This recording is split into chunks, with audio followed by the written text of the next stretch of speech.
Ahora quiero darle el paso al doctor Jorge Macedo, profesor de Georgia Tech en los Estados Unidos.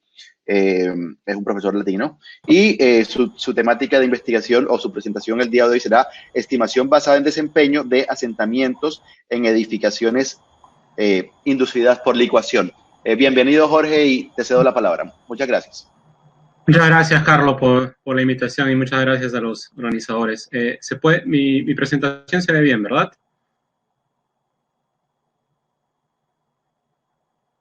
Ok, bueno, voy a asumir que se está viendo bien. A ver, déjenme hablar inicialmente un poco de la filosofía de la presentación. Y en el tiempo que tenemos, que es, bueno, es corto, voy a tratar de ser bastante puntual y he puesto tantas referencias como he podido para que puedan ver los detalles.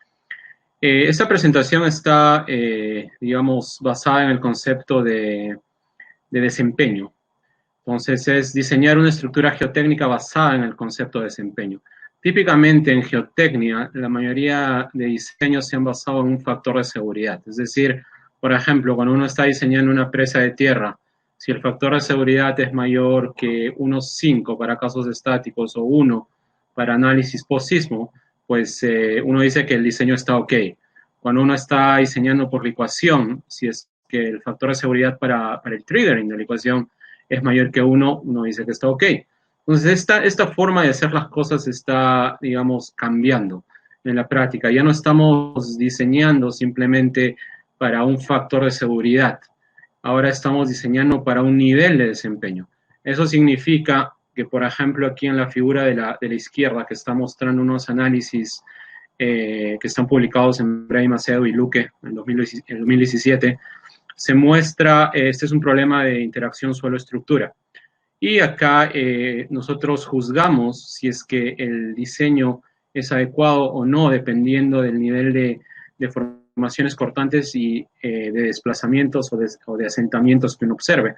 En este caso en particular, van a haber distintas regiones dentro de la fundación que van a tener triggering, o sea, van a licuar.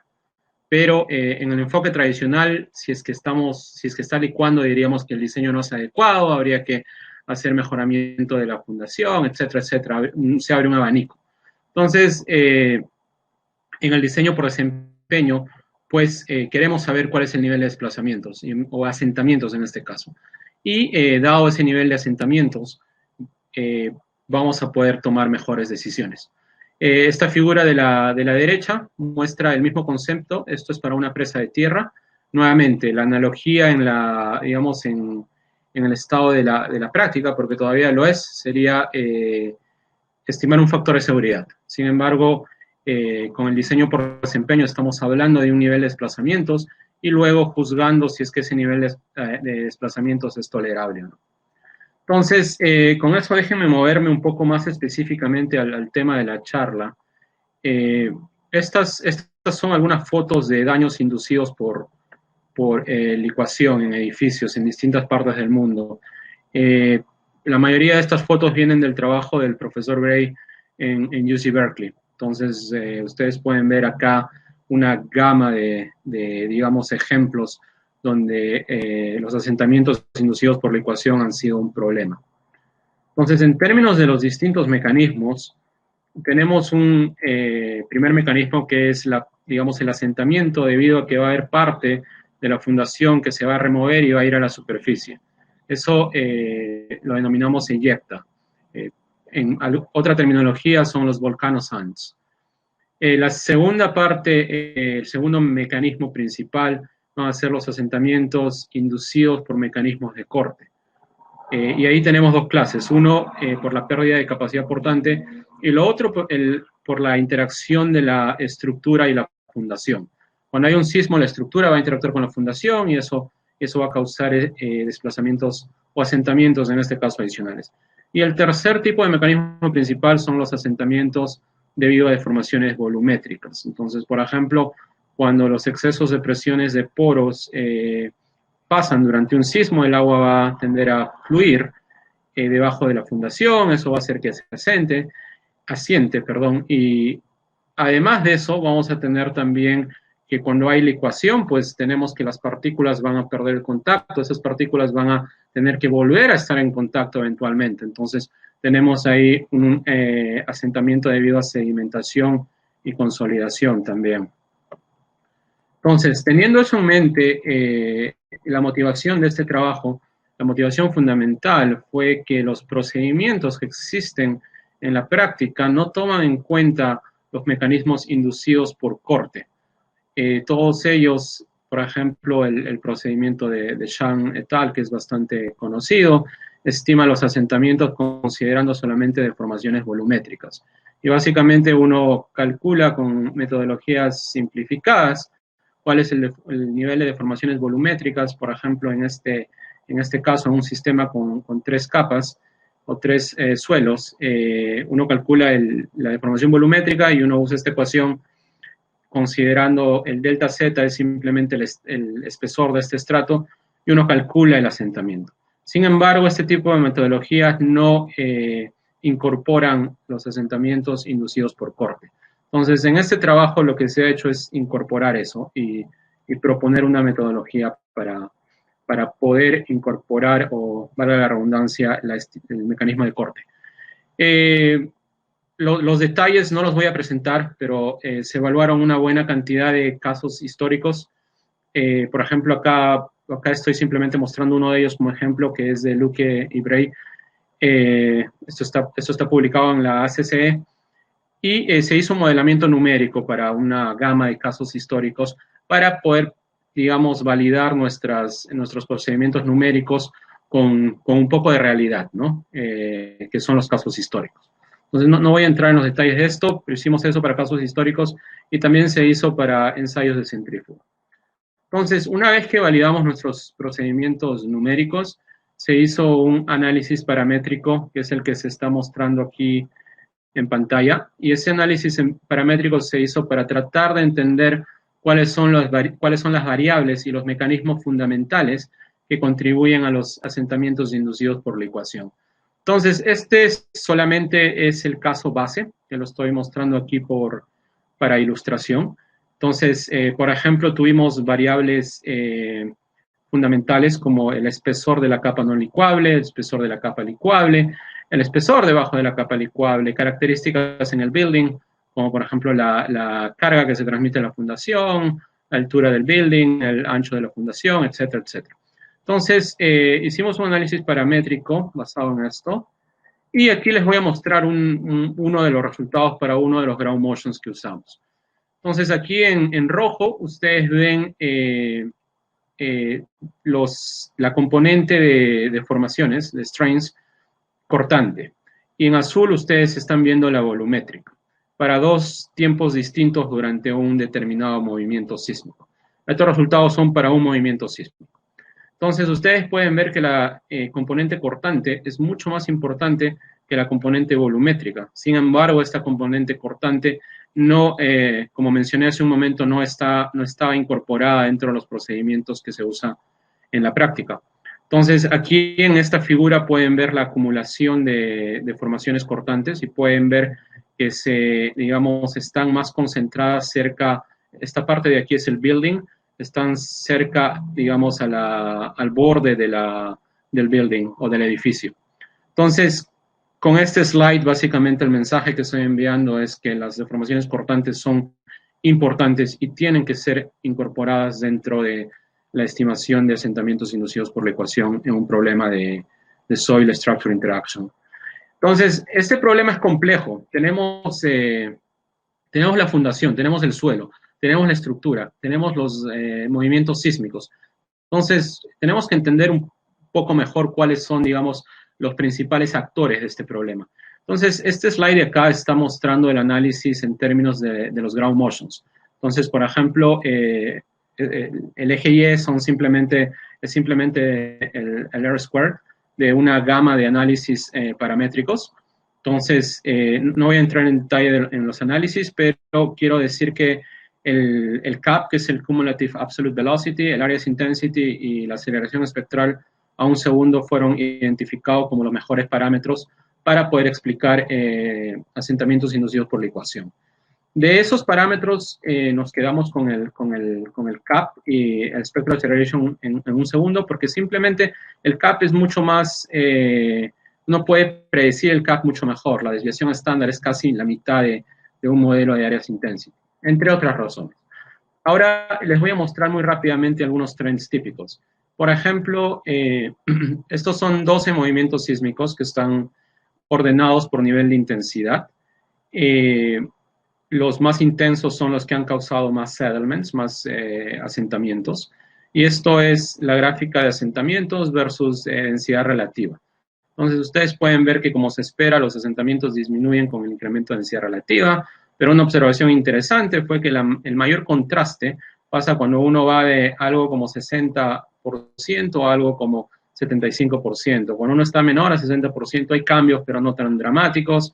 Cuando uno está en algo mayor a 70 o 75%, debería decir, tampoco cambios muy dramáticos. Lo otro interesante es que para un suelo bastante denso, si es que el movimiento sísmico es lo suficientemente intenso, también pueden haber asentamientos importantes. Por ejemplo, aquí tenemos que para una densidad, si me voy incluso al 90, para el movimiento más intenso hay algo como 10 centímetros, por ejemplo. Este otro slide muestra trends en términos, del espesor de la capa licuable. Lo que encontramos es que este espesor de la capa licuable eventualmente va a sufrir una saturación, y eso simplemente se explica porque si uno va aumentando y aumentando esa capa licuable, eventualmente la parte del suelo que, digamos, está en profundidad no va a interactuar de la misma manera con la cimentación. Entonces, por eso que tenemos una saturación. Estos son solo ejemplos de unos trends típicos que hemos visto. Lo otro es que comparamos nuestros resultados con procedimientos digamos, con cuadros de diseño que a veces se usan en la práctica. Este es uno conocido, donde en el eje de las Y tienen digamos, la división del asentamiento entre el espesor de la capa licuable, y en el eje de las X tienen el cociente del ancho de la cimentación entre el espesor de la capa licuable.